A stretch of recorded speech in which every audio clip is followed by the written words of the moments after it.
Hi and welcome back to Creatively Montessori. Today I'm going to show you an open and closing material we have, which is a variation of jars and lids. I found this at a thrift store. Isn't it adorable? And it actually was a baby's first aid kit. And you'll see some of the things that came from that kit, but I just thought it would be so perfect for opening and closing because this is a latch that's hard to find. You used to find these on belt buckles, but I don't see them very often, and so that's what made me think of it for open and closing, that alone, but I love the pattern and the fabric. So this is open and closing work.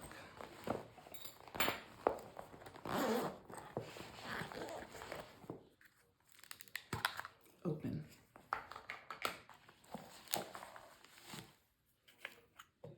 Open.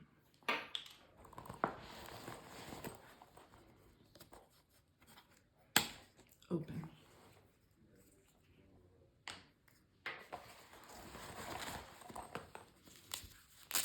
Open.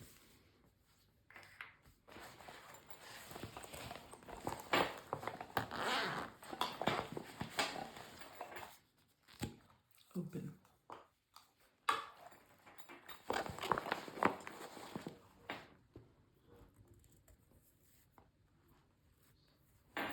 Open.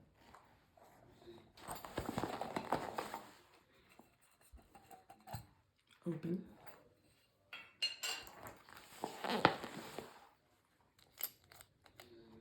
Open.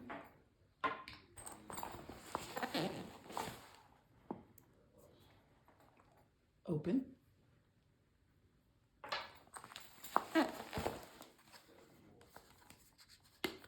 Open. So this is what the opening and closing work looks like. I would typically have it all out in a row, but I just didn't have enough room on my table, which might happen in the classroom. There's a limited amount of space. So you open everything you say open. By the way, is this not the cutest thing? It's not a baby bottle. It's actually to give them medicine, to have them. So I don't know, I rarely gave my babies medicine, so I thought that was super cool.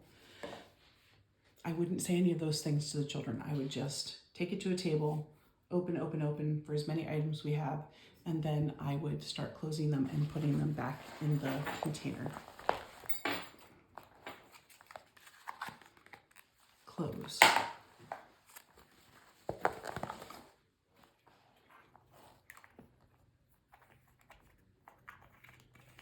Close.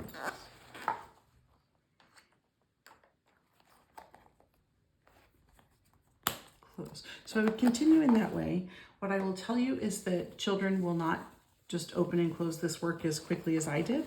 That's the lesson presentation, but you just really want them to get the idea of they're going to be practicing how to open different things. And what children typically do is, what I've experienced in all my years teaching at the primary and toddler level, is children will try and figure out what fits in what. So they'll put the cork in here, and then they'll want to see if this fits in here, or if this they can put in here. And if they can't, can they get this off somehow? Like, they just try a lot of different things. And sometimes I tell them, well, you did that and now it's stuck and I can't unstick it. So we talk a little bit about respecting material in that regard, but if it's not going to, get stuck over in the material, I actually kind of encourage it because I think that exploration is super neat. And I think it's the point of Montessori is that they have that freedom to explore, but we want them to explore without ruining the work so that we don't have it. But isn't that a neat work? I loved everything about this. I thought that bag was so cute. It held a really good amount. So this is something I have open and closing work out in my practical life area of the classroom all the time. I typically change it out about once a month.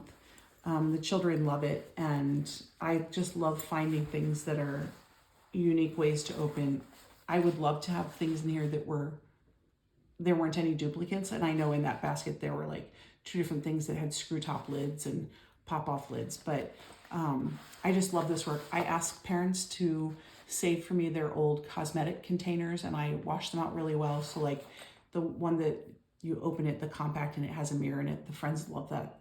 They used to make little, I'm sure they still make them, little containers to hold your purse with a mirror in it. And so I used to be able to pick those up at the dollar store, and I can't find them anymore, but sometimes parents have them. And so I just ask for donations like that. I oftentimes get food containers that I wash out really well. So think spice jars, think anything that would be a relatively small item that I could put in here. Those are the kinds of things that I use in my open and closing work. So I hope you enjoyed that video. If you haven't already, I would appreciate you hitting the like button and subscribing to support my channel if you have not already done so. If you also click that bell, you will get notifications every day I upload a new material or a new lesson. I hope to see you tomorrow.